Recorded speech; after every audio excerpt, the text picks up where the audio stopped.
OK，下面有请戴奈德亚太区总裁 Ciaran Lally，为大家分享，please。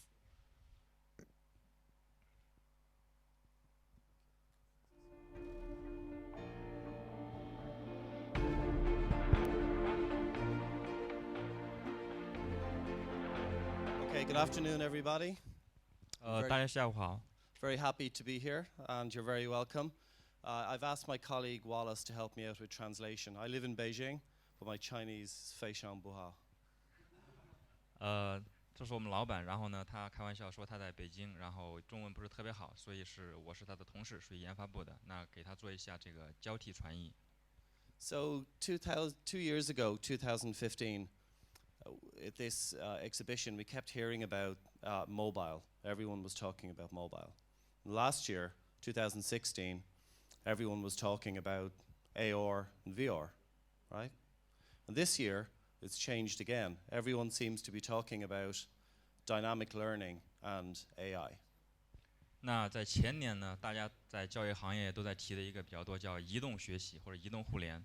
那去年呢，提的最多的就是我们的增强现实和虚拟影像学习。那今年呢，聊到最多的就是人工智能。So to introduce myself, I'm the president of DynEd Asia Pacific. We're going to talk today for the next half an hour or so about what we have learned over the last 30 years in terms of the most effective way and the most efficient way to gain real fluency in speaking English. 给大家自我介绍一下，我是戴奈德亚太区的总裁，叫 Ciaran Lally， 中文名叫李凯润。然后呢，我们会在接下来的半个小时给大家介绍一下过去30年我们研发的这一套最有效的英语学习方案。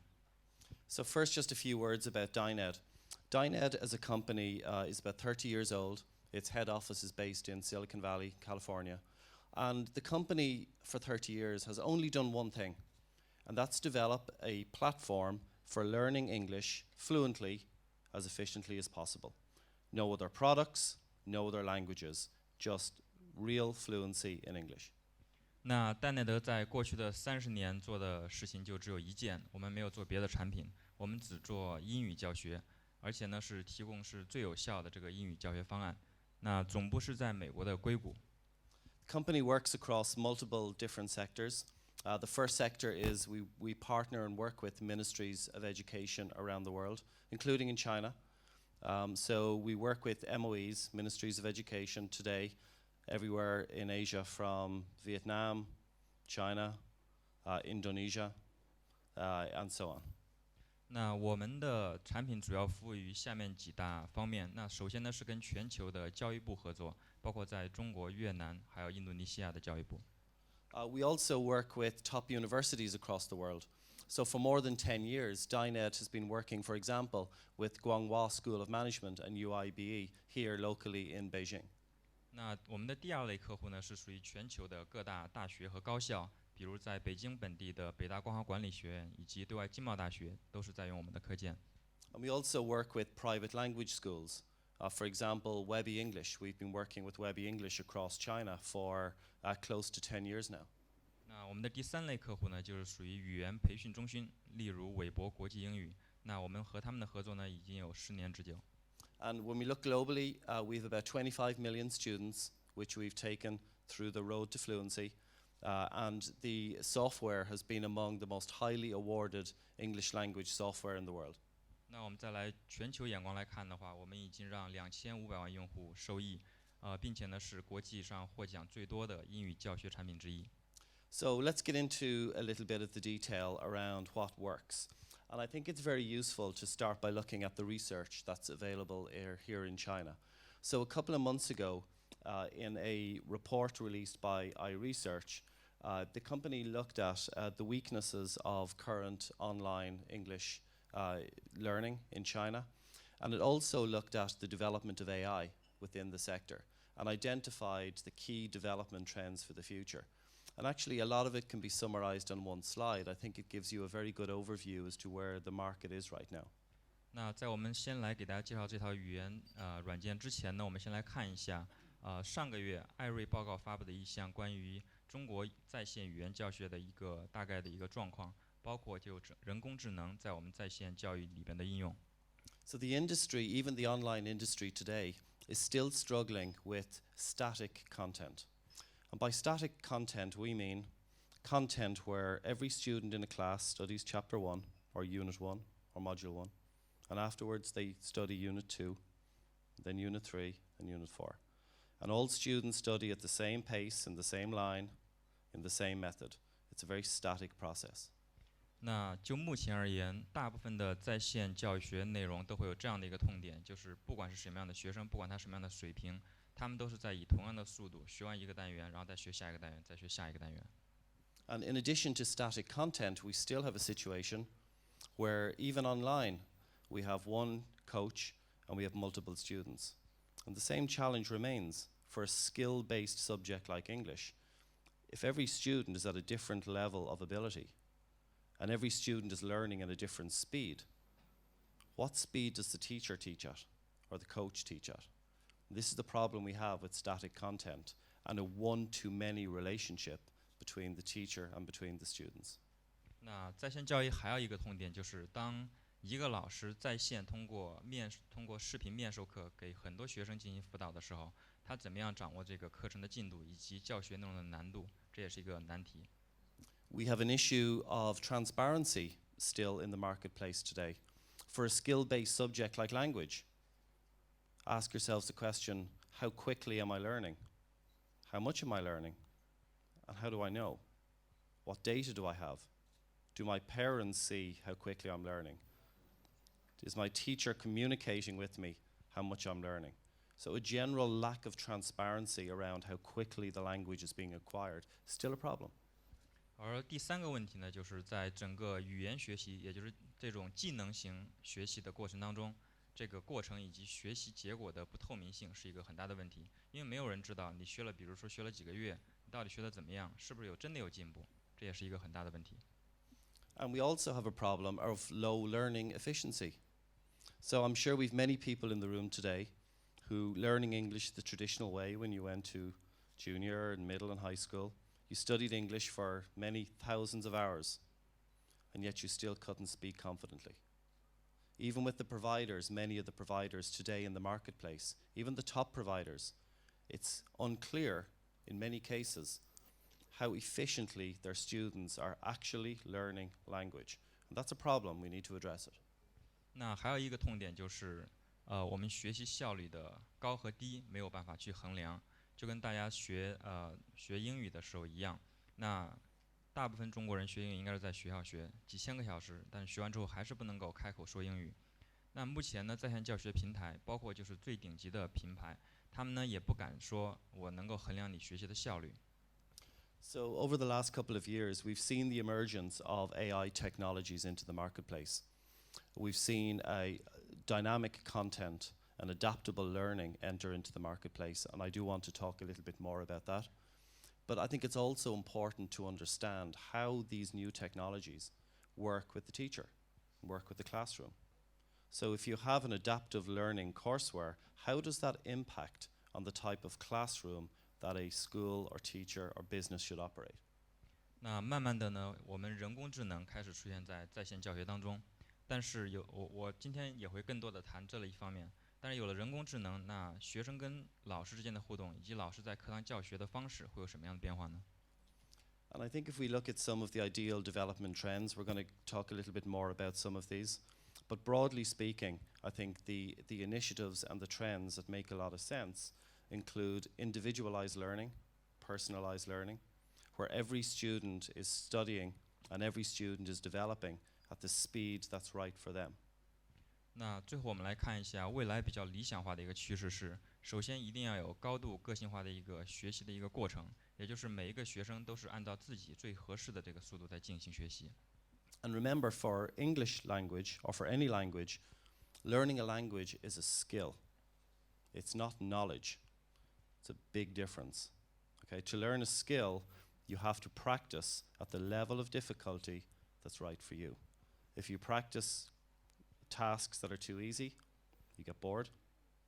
If you practice tasks that are too difficult, you get frustrated and you quit. The difficulty has to be right. And the difficulty has to change as your ability changes and your progress and development changes. 在这里大家要注意一点，就是我们英语学习和别的学科学习还不一样。首先，我们要知道技能性学习和知识性学习的区别，因为技能学习是一定要通过练习的，而这个练习的难度和步骤呢，也一定要根据每个人的这个能力去定。而且在这个人的这个技能在提高的同时，我们这个练习的内容也要发生相应的变化。I think we need to do a much better job, and is identified as one of the trends, to have a deeper analysis of the learning result. So let's take our big data, let's analyze what's working and what's not, and let's make the changes that are necessary to improve the efficiency of learning into the future.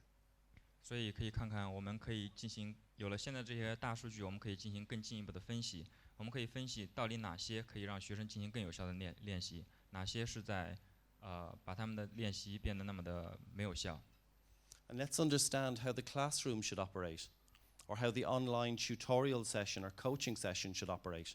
Clearly, a classroom that operated 30 years ago with one teacher, 80 students, 80 textbooks, is not going to be the same type of classroom today, where you have students learning with adaptive content and learning a skill at their own level. They're vastly different. So let's understand about what that classroom should look like in a modern AI-driven environment. 那我们现在回过来看课堂教学。那30年前，一个老师对着下面几十个学生，和现在的这种可以给每个学生提供个性化内容的课堂，到底有什么样的区别？应该是完全不一样的。This is a piece of research that was, last research slide, it's a piece of research that was published in 2016 by IBM. And it says a lot for such a simple slide. It looks at how education companies are using big data, analytics, AI in its business. 那这是我们在看一个学习数据，这是在16年的时候 IBM 发布的一个关于在线教学对数据的一个应用。虽然看上去很简单，但是背后的这个庞大的数据研究会非常的有意思。And as you can see, what companies are actually doing mostly is they're looking at what has happened. They're measuring student activity in the past. What units did they study? What modules did they study? How many hours did they study? So they're looking at what happened, and then they're analyzing the data, the diagnostics, to figure out why that happened. 就目前而言，根据 IBM 的研究，大部分的在线教学公司、在线教育公司，他们对大数据的应用更多的是停留在要么是没有分析，要么是一个描述性的分析，比如说他学了哪个单元，然后得了多少分，然后会把这个数据呢进行分析，是为什么会发生这样的行为。So in other words, the AI and big data and analytics are looking back. They're not looking forward. 所以换而言之呢，这些教育公司对于大数据的以及包括人工智能的应用，更多的呢是在回顾学生的一个学习历史。And looking forward means looking at items like being prescriptive. A student asking themselves, what should I do? What are the study behaviors that will help me make the best progress as efficiently as possible?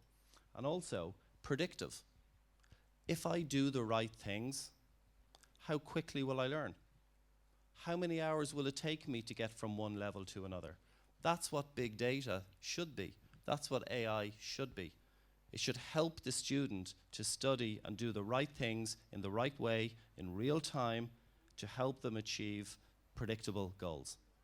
而我们对于大数据和人工智能的应用，我们相信应该是用在去预测未来，包括首先是给学生一个非常直观，然后非常有辅导意义的一个学习方式。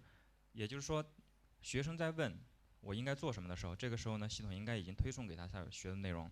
而通过这个推送呢，我们应该能够非常好的预测，比如说，学生会问我学多长时间，我能达到什么级别？那我们可以通过这个大数据，能够非常精确的预测出这个时间段。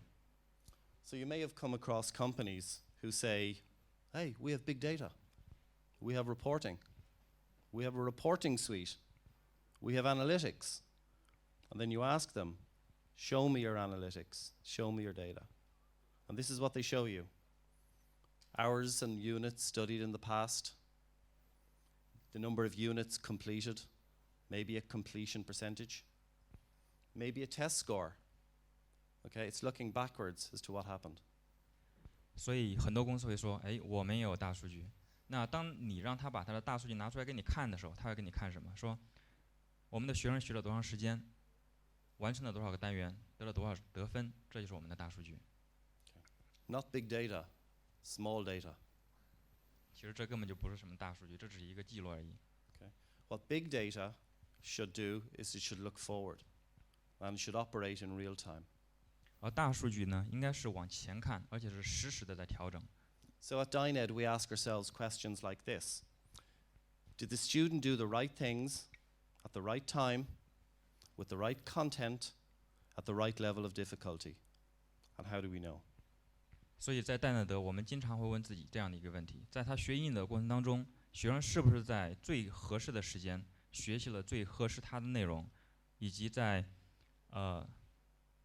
他当前这个英语水平的内容是提供给他的。We look at their actual level of proficiency, and we look at their rate or their speed of development. Not just what they did, but are they developing now, and how quickly, and can we predict their future development?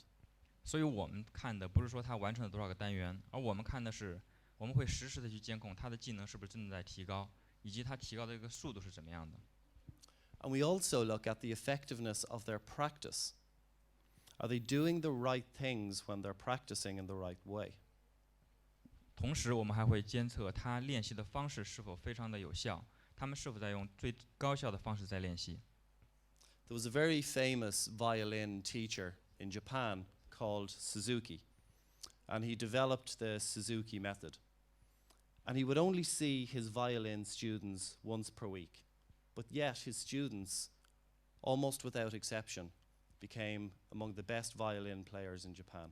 And people asked him, "What's your secret? How do you do this? You only see them once per week, and yet they learn a skill faster than any other method." 那我们这有一个例子，就是在日本有一个Suzuki 的这个教小提琴的老师。那呢，他教课呢有一个非常明显的特点，就是每个周他只会教一次面授课，但是呢，他所有的学生几乎都成为了最有名的小提琴家，所以呢，让大家非常的奇怪，这是为什么呢？ And he said, "When I see them once a week, I show them how to practice effectively, and I encourage them to keep going."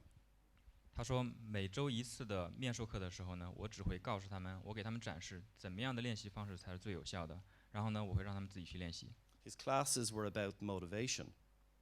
The real skill building happened when the student practiced in their own time.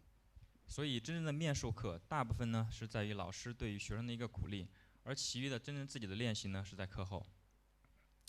So, AI, machine learning, adaptive learning, algorithmic engines. What does that mean? What does that mean to English language learning? Let's take a closer look. 所以，人工智能以及机器算法，包括一些大数据，那对于这个我们的英语语言教学来说，意味着什么呢？让我们来仔细的看一下。So we've all learned to drive a car. And we have a driving lesson. And we're learning to drive, and our driving instructor is sitting behind us or beside us. What happens and how do we learn?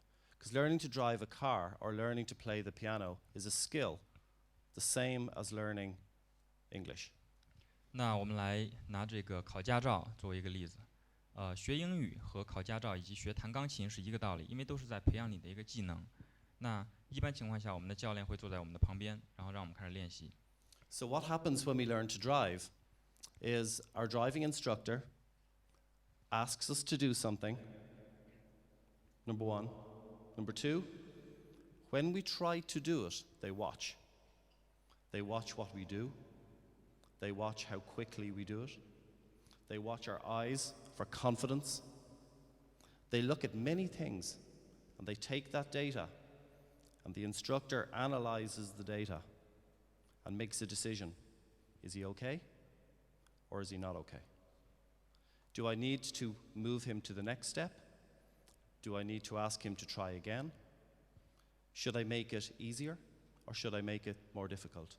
And then the coach or the instructor asks you to do the next step. Around and around the same circle. Set a challenge, watch, measure the data, analyze the data, set the next challenge. 所以我们拿这个考驾照的这个经验来给大家说一下，就是当你在考驾照的时候，教练是在你的旁边。那一开始呢，我当时考驾照也是一样的，这个是题外话，就是一上车教练就说开呀。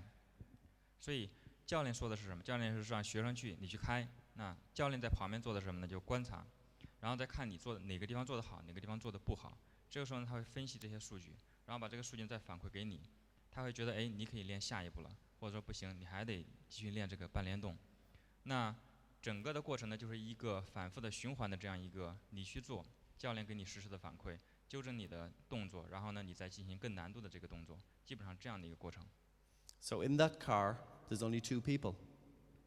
You and your instructor.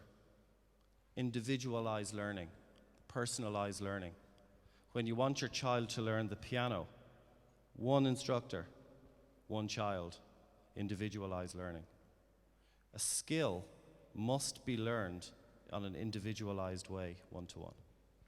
所以我们认为，在你不管是学车的时候，还是你给孩子报钢琴课的时候，肯定都是一对一的。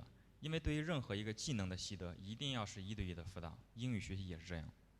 So when you learn to speak your mother tongue with your language, okay, when you learn Mandarin from your mother, from your father, same. Your mother would speak to you, and you would repeat, and she would watch you to make sure you're okay, and she would adjust her language to match whether you're learning or whether you're not learning. Individualized learning. AI in your mother's brain. 所以我们又讲了另外一个例子，就是大家在讲中文、学母语的时候，那其实也是一样的。你的爸爸或者是妈妈在刚开始跟你说话的时候，他会观察，哎，你听不听得懂？如果听不懂，他会讲更简单一点；如果听懂，他可能会把句子变长一点。所以这个时候呢，其实，在父母的脑海里，其实也是有一个相当于这种人工智能的东西在运行。So adaptive learning works in the same way. And the DynEd adaptive engine works in the same way. We ask students to interact with content on the screen. We measure the data in terms of what they do. They record their voice. We look at quality. How confident are they? How capable are they? What was the quality score? Did they click on a word? Did they get a test right? Did they drag okay or drag and drop in a lesson? Did they dictate and type okay? We measure all the data in our engine. We analyze it and we ask ourselves, is this student learning fast? Are they okay? Or are they struggling with quality? Are they not okay? We then go to our language database and we pull out the language patterns that correspond to the results of our engine.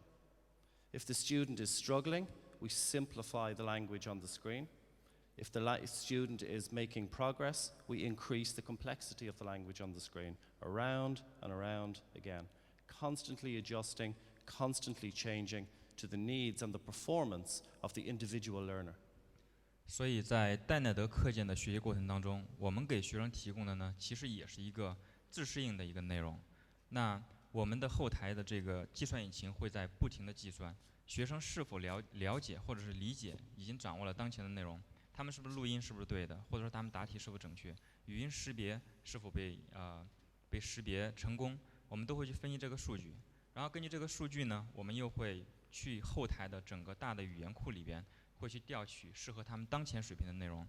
比如说，我们觉得 OK， 他这个地方已经理解了，我们会给他推送更多更复杂的一些语言模式。那如果我们觉得他没有掌握好，我们会让他变简单一点。所以说呢，整个的这个过程是一直在循环往复的，一直在进行，让学生在任何时候学到的这个内容都是符合他当前的水平。So this is why we use the analogy of an iceberg. The content on the screen is just the surface level content. All the real smart things, the AI, is the analysis of the interaction with the student that you can't see in our engine underneath the water or behind the scenes. 所以整个这个复杂的人工智能以及算法，其实是在冰山一角的最下面，而我们给学生提供的只是冰山最上面的那个非常简洁的一个界面，他只要学他所见的东西就可以。But AI in courseware is not enough.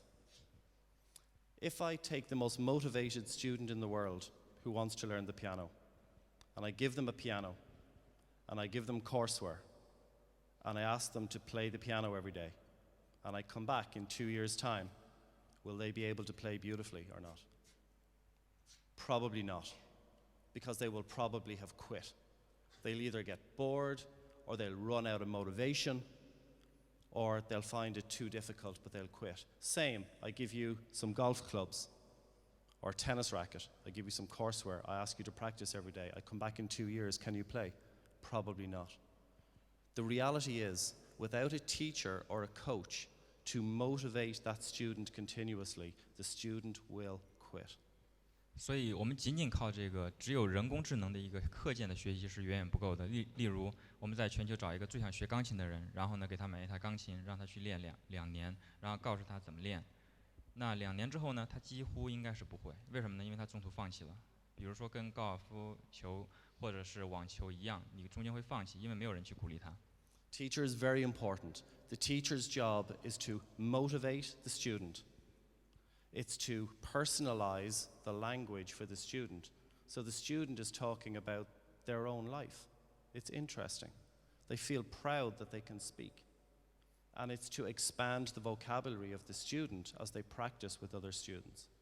所以老师在课堂中更多的他的角色是在鼓励和激励学生学他们去使用他们已经掌握的内容，这样的话用学的内容去表达自己会更有意思。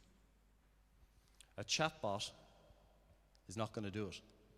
A chatbot is not going to motivate your child or a student for 2 years or 3 years to get fluent in a language. AI courseware, hugely important for individualized study, but so too is a classroom or an online coaching with a real coach to motivate and personalize the learning for the student. Both things equally important. Take one away, student fails or student quits. 那我们很难想象这样的一个过程，一个语言聊天机器人是没有办法办到的。我们坚信这种基于人工智能的动态的个性化内容的一个学习，再加上这种老师的鼓励，两样都非常的重要。So the formula for achieving the top speed in English language learning consists of 3 pieces. Number 1, individualized courseware study using an adaptive engine or AI, depending on how you define these things. 所以我们现在来总结一下，要想在英语语言学习过程中达到极速，那这样的方程式以及这个公式是什么呢？那第一点，一定是有基于人工智能的一个非常个性化内容的一个推送。Number 2, real teacher or a coach operating a flipped classroom where the students are not sitting, being quiet, writing. The students are speaking and practicing and communicating what they have learned on the courseware, flipped classroom. 那第二点呢，我们相信非常重要的就是一定要有一个真人的老师，然后以翻转课堂的形式进行这个课堂教学，并不是老师在前面讲，然后学生在下面听，而是反过来，学生呢在课堂里边去讲他已经掌握的这个英语。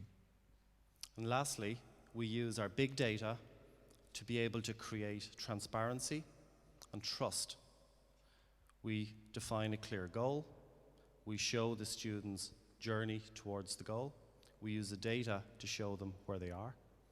We use the data to help them understand how to study more effectively. And we use the data to be able to motivate the student that they can feel their achievement towards their goal. 所以最后一点呢也非常重要，我们会利用大数据，然后给学生提供一个完全透明的一个学习路径。